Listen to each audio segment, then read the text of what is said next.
हम कहती हूँ काइंडली आप अपने माइक को अनम्यूट कीजिए पास्टर जी, और आज का जिंदगी बख्श कलाम हम सबके साथ शेयर कीजिए। आमीन आमीन। बहुत बहुत शुक्रिया सिस्टर अनीता। खुदावंद आपको कसरत से बरकत अता करे और हमेशा आप सबको अपने जलाल के लिए इस्तेमाल करे। थैंक यू वेरी मच भाई साबर। खुदावंद आपको बरकत अता करे। आप तमाम बहनों का, भाइयों का मैं तहे दिल से शुक्रगुजार हूँ जो आपने बड़े अच्छे गीत गाए हैं और कलाम को सुनने के लिए जो तख्त लगाए गए हैं। सिस्टर सबीन ने मेरा फेवरेट ज़बूर गाया है। सिस्टर जी खुदावंद आपको बरकत अता करे। जी मैं आप जैसे सब जानते हैं कि हम सैटरडे को मिसाल की किताब की बाइबल स्टडी करते हैं। तो आज लास्ट मेरा ख्याल 26 तारीख थी, आई थिंक 26 अक्टूबर थी शायद, यहाँ यस।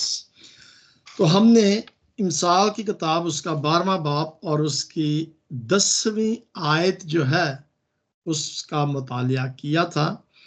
और आप याद कर सकते हैं 10वीं आयत जो थी ये किस चीज के बारे में थी।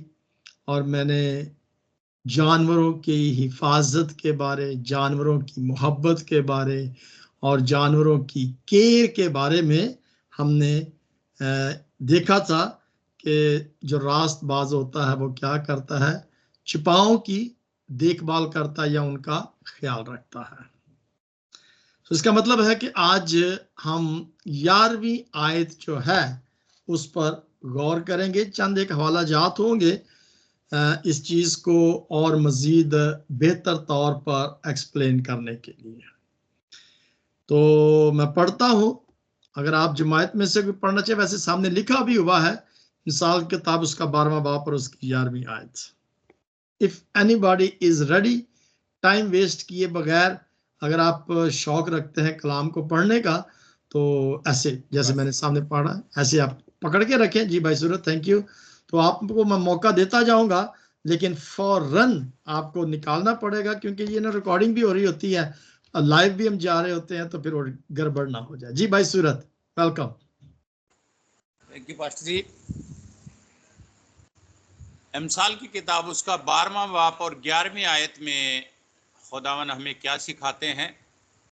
जो अपनी भूमि को जोतता है वह पेट भर कर खाता है, परंतु जो निकम्मों की संगति करता है वो निर्बुद्धि ठहरता है। आमीन आमीन आमीन। बहुत बहुत शुक्रिया भाई सूरत। खुदावंद आपको बरकत अता करे। आप हमेशा खुदा उनके पाक कलाम को पढ़ने के लिए। सिस्टर सबीन प्लीज जरा कैमरा ऑफ कर लें। सिस्टर सबीन कैमरा ऑफ कर लें जरा, आपका कैमरा खुला हुआ है तो ये गाहे बगाहे जरूर चेक करते रहा करें। कैमरा जब ऑफ होता है तो फिर गर्मी होती है तो अच्छा नहीं लगता। ओके जी। जो अपनी जमीन में काश्तकारी करता है, जी भाई सूरत ने भूमि हिंदी में जो पढ़ा है, जो अपनी भूमि में काश्तकारी करता है यानी कि जो अपनी जमीन पर काश्तकारी करता है रोटी खाएगा, शेर होगा, भूखा नहीं होगा। लेकिन बतालत का पैरू बेअकल है। अब आज का हमारा जो टाइटल है या जो उन्वान है वो आप सब देख सकते हैं कि मैंने जो यहाँ पर टाइटल लिखा है, यहाँ पर खुदावंद का बंदा सुलेमान जो है वो इस जमीन की काश्तकारी, जो हमारे सहन के अंदर ये खेत आते हैं, जमीन आती है, उस पर जो हल चलाया जाता है, नो डाउट हम सब इस बात से वाकिफ हैं कि अगर किसान हल चलाएगा, मेहनत करेगा, काश्तकारी करेगा तो वो अनाज हासिल करेगा। लेकिन यहाँ पर खुदावंद का बंदा सुलेमान, मैंने जैसे आपको बताया था कि इंसाल की किताब के अंदर सिंबॉलिक तरीके से बहुत सारी चीजें जो हैं वो समझाने की कोशिश की गई है। सो यहाँ पर हमें जो चीज नजर आती है कि खुदावंद का बंदा सुलेमान जो है वो इंसान की जिंदगी का जो खेत है, इंसान की जिंदगी का जो फील्ड है या खेत है, उसको जरखेज रखने के बारे में बात कर रहा है कि हमने इस जिंदगी को किस तरीके से जरखेज करना है, इस जिंदगी को किस तरीके से कारआमद करना है। हम सबसे पहले तो हम इस चीज की तरफ गौर करते हैं कि हमारी जिंदगी जो है, ये जो खेत है ना, ये इशारतन हमारी जिंदगी के बारे में लिखा गया है कि जिंदगी के खेत को हमने किस तरह से जरखेज करना है। जिंदगी के खेत के अंदर बहुत सारी चीजें आती हैं जिन पर हम आज थोड़ी देर के लिए गौर करेंगे कि हमारी जिंदगी जो है ये किस तरह से एक खेत है और इसको किन कामों के जरिए से जरखेज किया जाता है या जिंदगी को किन कामों के लिए इस्तेमाल किया जाता है ताकि इस जमीन से, इस जिंदगी से अच्छी फसल जो है, अच्छा अनाज जो है वो हो सके।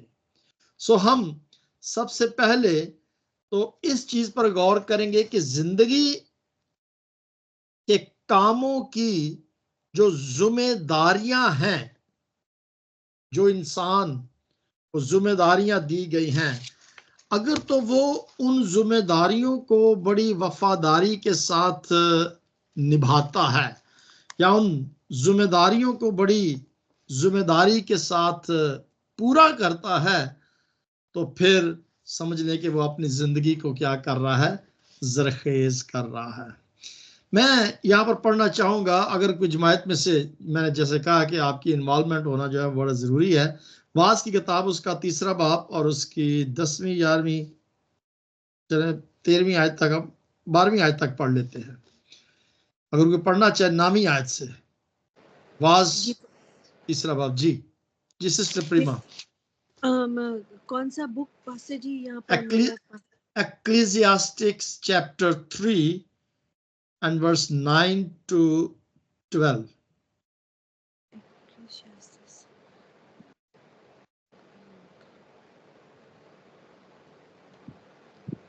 उर्दू में वाज की किताब है। मिसाल के बाद proverbs, after the proverbs. After proverbs जी। ओके, एक्सरसाइजेस जी। पास्टर जी कौन सा बुक, कौन सा चैप्टर? चैप्टर 3 है और वर्स 9, 10, 11, 12 4 आयत है जी pastor ji.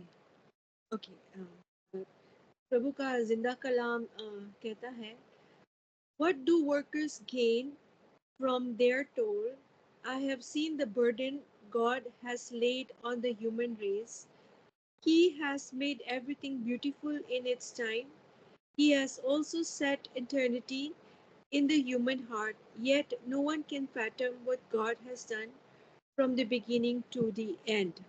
I know that there is nothing better for people than to be happy and to do good while they live, that each of them may eat and drink and find satisfaction in all their toil. This is a gift of God. Amen. आमीन आमीन। Thank you very much sister Preema, खुदावंद आपको बरकत अता करे।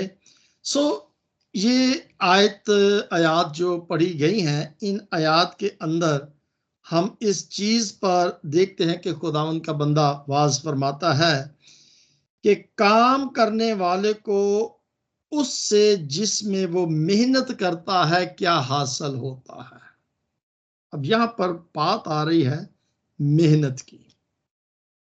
जब तक हम अपनी जिंदगी के अंदर किसी भी काम को मेहनत के साथ नहीं करते, हम उसको हासिल नहीं कर सकते। जो भी काम हम कर रहे हैं उससे हमें कोई फायदा जो है वो हासिल नहीं होगा। और वो कहता है कि मैंने उस दुख को देखा जो खुदा ने बनी आदम को दिया कि वो मशक्कत में मेहनत करे, यानी मुब्तला रहे, मशक्कत करे, मेहनत करे, और उसके अंदर दुख भी आ जाते हैं, कई दफा सुख भी आ जाता है, लेकिन मेहनत के अंदर खून और पसीना जो है वो बहाया जाता है। और जब एक इंसान बड़ी मेहनत और मुशक्कत के साथ काम करता है, ये इस बात हो रही है जिम्मेदारियों की, कि जब एक इंसान अपनी जिम्मेदारी को जिम्मेदारी समझकर पूरा करता है तो उसमें मुश्किल भी आ सकती है, दुश्वारी भी आ सकती है, और उसमें सख्ती भी आ सकती है। और फिर 11वीं आयत में लिखा, उसने हर एक चीज को उसके वक्त में खूब बनाया है। हर एक चीज का, जैसे कि हम जानते हैं कि ऊपर लिखा है, वक्त है, काम करने का भी एक वक्त है और आराम करने का भी एक वक्त है। और इसके बारे में हम सब बखूबी तौर पर ऊपर लिखा हुआ पहली आयत से लेकर 9वीं आयत 8वीं आयत तक कि हर चीज का एक वक्त है, और मेहनत जो है वो खूब अगर की जाती है उस हदायत के मुताबिक जो खुदा ने, ये जिंदगी की बात हो रही है, खेतों में भी इसी तरीके से है, ये मिसाल दी गई है, और जिंदगी के अंदर भी इसी तरीके से है।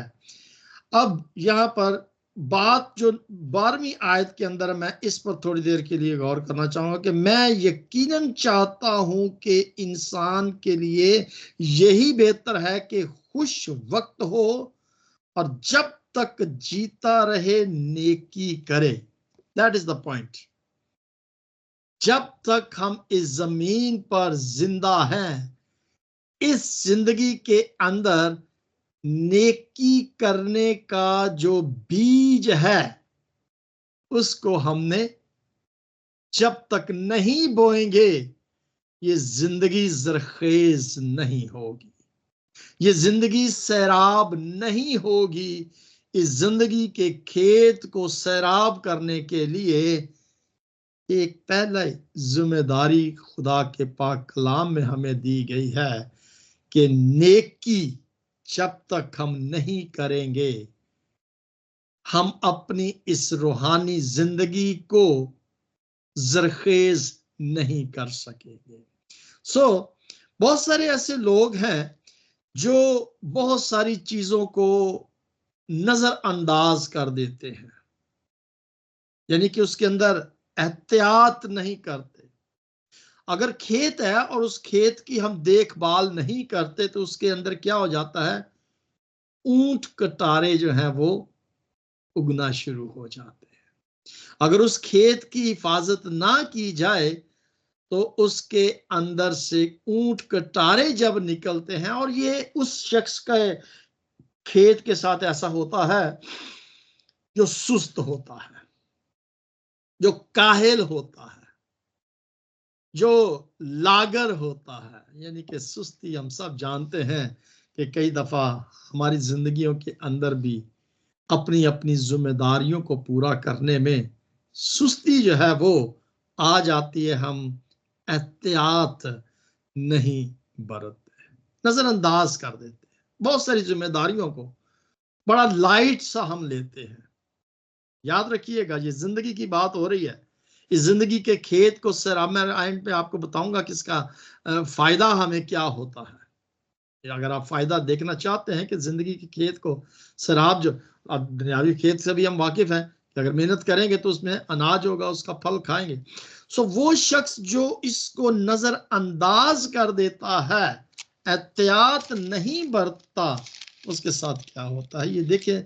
24वां बाब मिसाल की किताब, और उसकी अगर हम ये यहाँ पर पढ़ें 30वीं आयत को, प्रोवर्ब्स को पढ़ना चाहते हैं, मिसाल ये निकाला ही हुआ आपने 24वां बाब और उसकी 30वीं आयत में लिखा है, मैं काहिल के खेत के और बेअकल के ताकिस्तान के पास से गुजरा। वो शख्स जो काहिल, सुस्त है, ठीक है, बेअकल है, उसके ताकिस्तान या खेत के पास से गुजरा। यानी कि अब गौर करें कि वो समझा रहा है इस खेत के जरिए से कि हम भी अपनी जिंदगी के अंदर बहुत सारे ऐसे लोगों को जानते हैं जो काहिल सुस्त हैं। चले दूसरों की बात क्या करनी, अपने आप पर गौर कर लेते हैं कि मैं रूहानी तौर पर जब इसको देखता हूं तो हम अपनी जिंदगी पर गौर करें कि मैं कितनी काहिली के साथ खुदा ने जो जिम्मेदारियां मुझे दी हैं उन जिम्मेदारियों को पूरा करता हूं या करती हूं, या जो जिम्मेदारियां मुझे दी गई हैं मैं उन जिम्मेदारियों को कितनी वफादारी के साथ पूरा करता। चले कि इबादत ही का ये मिसाल ले लेते हैं कि हम जब इबादत करते हैं तो उस इबादत में हम कितना एहतियात के साथ खुदा के कलाम को पढ़ते और सुनते हैं, हम कितनी जिम्मेदारी के साथ खुदा के पाक कलाम को गौर के साथ देखते हैं, या वो जिम्मेदारियां जो खुदा ने हमें दी हैं हम कितनी होशियारी के साथ, कितनी जल्दी के साथ या कितनी बगैर सुस्ती के हम उनको पूरा करते हैं। वो कहता है देखो वो सब का सब कांटों से भरा था। उसने काहिली की, सुस्ती की और उसके अंदर फिर ऊंट कटारे कांटे जो थे वो आ गए। अगर इसको पूरा पढ़ते जाए ना तो इसका अंजाम जो मुझे नजर आ रहा है यहाँ पर उस काहिल का, वो 33 वर्स है, यहाँ 34वीं आयत को देखते हैं।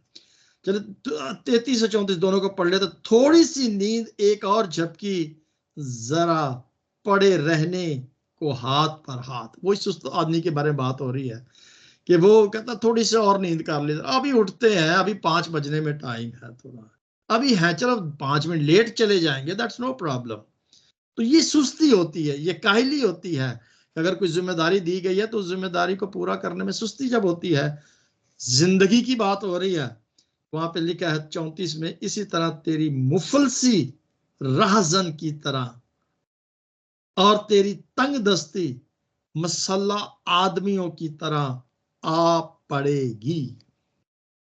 मुफलसी क्या होती है? गुर्बत, तंगी। मुफलसी गुर्बत, तंगी भी वही गुर्बत है।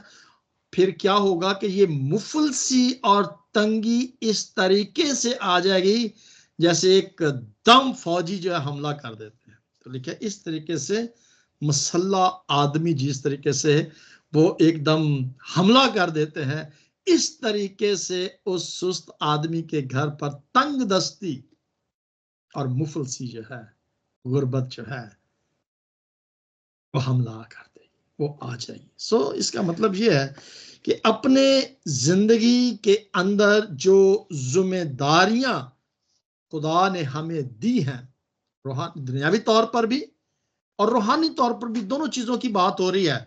रूहानी तौर पर भी और दुनियावी तौर पर भी अगर हम अपनी जिम्मेदारियों को बड़ी मेहनत के साथ करते हैं तो उसका हमें फायदा मिलता है, नुकसान नहीं होता। सो इसका मतलब है कि मेहनत करने से इंसान को फायदा मिलता है, जिम्मेदारियों को जब पूरा किया जाता है।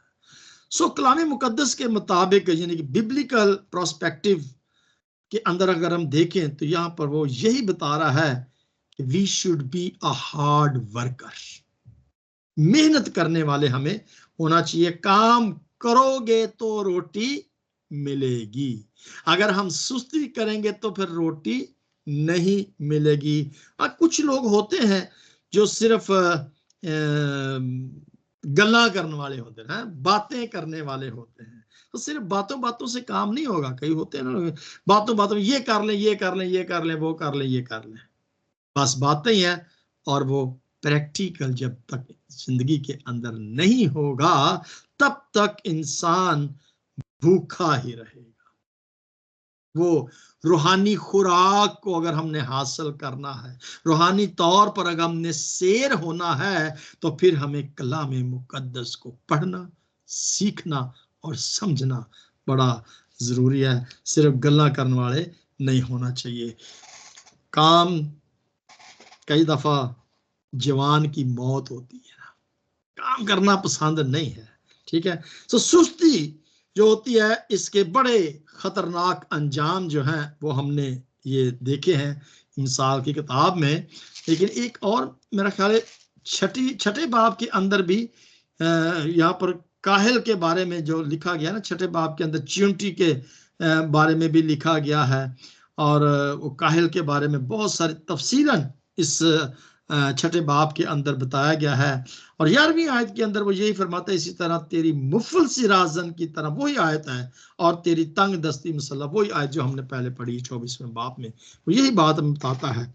सो इसका मतलब है कि ये लोग जो सिर्फ बातें करते हैं, गल्ला, एक और लफ्ज इनके लिए इस्तेमाल अक्सर हम करते हैं, तस्वरात का ताकब करने वाले लोग, ख्याली जिसे हम कहते हैं, शेख चीली, हाँ ये लफ्ज सही है कि बहुत सारे लोग जो है वो शेख चीली की तरह बातें करते हैं कि जी मैं ये कर लेंगे, ये कर लेंगे, वो कर लेंगे, फिर ये हो जाएगा, ये हो जाएगा, ये हो जाएगा, वाह जी वाह क्या बात है, बस बातों बातों में। सो ये जो बातें होती है ना, सिर्फ काम प्रैक्टिकल ना करना, ये शेख चीली वाले जो ख्यालात होते हैं, मैं आपको बताना चाहता हूं कि ये सिर्फ और सिर्फ एक धोखा होता है। और शेख चीली के तस्वरात जो होते हैं, ऐसे तस्वरात का जो लोग ताक़ुब करते रहते हैं, सोचते रहते हैं, उनके लिए एक हवाला मैं पढ़ना चाहूँगा। ये वाज की किताब है जो इक्लेसियास्टिक चैप्टर सिस्टर ने पढ़ा था 5, और उसकी 7वीं आयत को जब हम पढ़ते हैं इक्लेसियास्टिक में, उसका चैप्टर 5 और वर्स 7, अगर आपके पास कलाम मुकद्दस है तो आप निकाल सकते हैं। ओके जी, यहाँ पे लिखा हुआ है, क्योंकि ख्वाबों की ज्यादती और बतालत और बातों की कसरत से ऐसा होता है। ख्वाब देखना अच्छी बात है, प्लान करना अच्छी बात है, मंसूबे जात पर काम करना अच्छी बात है, लेकिन मेरे जीजो अगर सिर्फ ख्वाब ही रहे और प्रैक्टिकल ना हो तो फिर वो कहता है ऐसी कसरत जो है उसका कोई फायदा नहीं है। लेकिन तू क्या कर, खुदा का डर और खुदा का खौफ रख। ये बड़ा जरूरी है।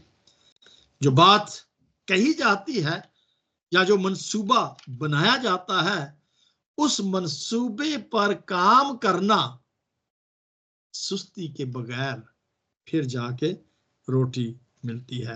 और ये तस्वरात जो होते हैं ना शेख चीली, इसके अंदर बहुत ज्यादा कई दफा लालच भी होता है, और उस लालच के अंदर इंसान को बहुत सारी, ये फैंटेसी जिसे हम कहते हैं, धोखा जो है वो उसके अंदर होता है। लेकिन खुदा का कलाम हमें ये बताता है कि ये सब धोखा और लालच की दुनिया जो होती है, ये तस्वरात की दुनिया होती है, और वो चाहता है कि हम खुदा का डर और उसका खौफ जो है उसको अपनी जिंदगी के अंदर रखें। जब खुदा का डर और खौफ होगा तो फिर हमारे अंदर से वो सुस्ती, काहली जो है वो खत्म हो जाएगी, और हम मेहनत की रोटी, खून पसीने की रोटी, और ये खुदा का कलाम ने बताता है कि आदम को शुरू में यही खुदा ने कहा था कि तू अपने खून पसीने की कमाई की रोटी खाएगा। सो ये बड़ा जरूरी है कि हम क्या करें कि हम तस्वरात की दुनिया से निकलें। ये तस्वरात की दुनिया ऐसे होती है जैसे आंधी का पीछा करना। क्या कोई आंधी का पीछा करके उसको पकड़ सकता है? चेजिंग अ विंड, ये सब ऐसे होता है कि जैसे हम आंधी का पीछा कर रहे हैं और आंधी को हम नहीं पकड़ सकते। तो ये ख्यालात जो होते हैं धोखे के, लालच के और शेख चीली वाले, ये लालच जो है ये कभी भी इंसान को उसकी मेहनत का फल नहीं खाने देते उनकी जिंदगी के अंदर। मुफलसी और काहिली जो है वो तो इसका कुछ फायदा नहीं है, बल्कि ये वाज तो बड़े साफ तरीके से वो फरमाता है कि ये सब क्या है, हवा की चरान, आंधी का पीछा करना जो होता है। ये दूसरे बाप और उसकी 11वीं आयत में जब हम देखते हैं तो वो यही बताता है कि ये सब काम करते हैं जो मुशक्कत से जो मैंने काम करने में खींची थी।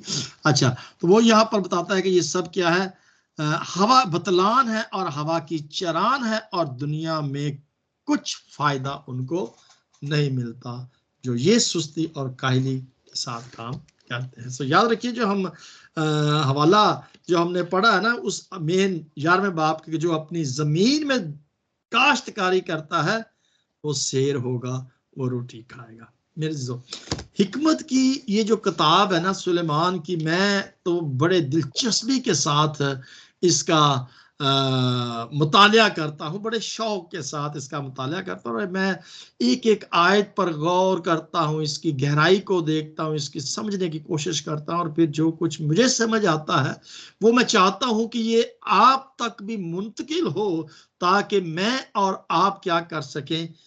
ये किताब हमारे लिए दी गई है। सुलेमान ने अपनी जिंदगी के तजर्बात जो हैं वो हमारे लिए इसलिए लिखे ताकि हम इससे इबरत हासिल करें। और हिकमत की किताब सुलेमान जो है ये जो फरमाता है कि ये बिल्कुल हकीकत पर मबनी है, ये सच्चाई है, और जो इस सच्चाई और हिकमत पर कान रखता है, ध्यान करता है, वो क्या करता है, इसका फल खाता है। सो मेहनत का फल जो होता है वो बड़ा मजेदार होता है। मेहनत करेंगे तो बड़ा, जो मेहनत खून पसीने कमाई का जो फल होता है बड़ा मीठा होता है। और जो इंसान, याद रखें कि बोता है वही काटता है। अगर मेहनत करेंगे तो हम खाएंगे, और अगर मेहनत नहीं करेंगे तो हम मुफलसी घर में आ जाएंगे, तंगी आ जाएगी। वही इंसान काटता है। जो जिस्म के लिए बोता है, अब दुनियावी बात करते हैं, वो क्या करता है, हलाक हो जाता है। यानी कि जो सिर्फ ये कहता है कि ये जिस्म के लिए सिर्फ मैं काम कर रहा हूँ, जिस्म के लिए कर रहा हूँ, वो हलाक हो जाएगा। लेकिन जो रूह के लिए बोता है वो क्या करेगा, हमेशा की जिंदगी पाएगा। सो हम रूहानी तौर पर जब इस चीज पर गौर करते हैं कि सुलेमान हमें क्या बताना चाहता है, वो सिर्फ और सिर्फ चाहता है कि हम इन हदायत पर, उसके तजर्बात पर गौर करें, ध्यान करें, तो हम हमेशा की जिंदगी को हासिल करेंगे। एक और हवाला आखिर में पढ़ेंगे और उसके बाद हम खत्म करेंगे। सो यहां तक मैं ये समझता हूं कि सुलेमान ने जो बातें हमें बताई हैं वो हमारी जिंदगी की बेहतरी, लेकिन याद रखें कि जब भी हमें मौका मिले, जो शुरू में मैंने बात बताई कि नेकी करें, और खास तौर पर अहले ईमान वालों के साथ नेकी करना जो है ये बड़ा जरूरी है।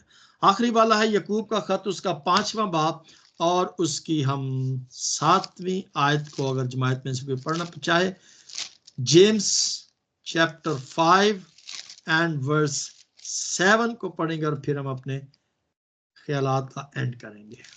James chapter 5 and verse 7।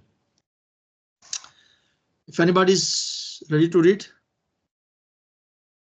बस ऐ भाइयों खुदावंद की आमद तक सब्र करो। इस आयत पर गौर कर लीजिएगा। ऐ भाइयों और बहनों, हम ईमान वालों, बेटे और बेटियों, खुदावंद की आमद का सब्र से इंतजार करो। देखो, किसान जमीन की कीमती पैदावार के इंतजार में क्या करता है, पहले और पिछले मींह के बरसने तक क्या करता है, सब्र करता है। किसान सब्र के साथ क्या करता है, पहले मींह के और पिछले मींह का इंतजार करता है, ताकि फसल जो है वो पक जाए और वो अनाज को हासिल कर सके। जितनी भी हम रूहानी तौर पर मेहनत करते हैं उसका फल हमें एकदम नहीं मिलेगा। उसके लिए बड़ा जरूरी है कि हम सब्र के साथ इंतजार करें उस फल का, उस हमेशा की जिंदगी का जो खुदा ने मुझे और आपको देने का वादा किया है। काश के हम सब्र करें, मेहनत करें, अपने दिलों को मजबूत करें, और अबलीस की ये मकारी और चालाकी जो सुस्ती है, इस चालाकी से हम दूर रहें और खुदा के डर और खौफ के साथ जिंदगी बसर करें, और फिर उस हमेशा की जिंदगी का फल जो है उसको हासिल करें। सो ये एक ही आयत थी जिस पर हमने आज गौर किया। सो नेक्स्ट सैटरडे हम 12वीं आयत, 12 बाब और उसकी 12वीं आयत पर गौर करेंगे। Thank you very much and God bless you. Thank you pastor ji, बरकत खूबसूरत बाइबल स्टडी के लिए जो आपने करवाई, जिंदगी बख्श कलाम के लिए। मेरा ईमान है कि हम सब ने आज के इस रूहानी खुराक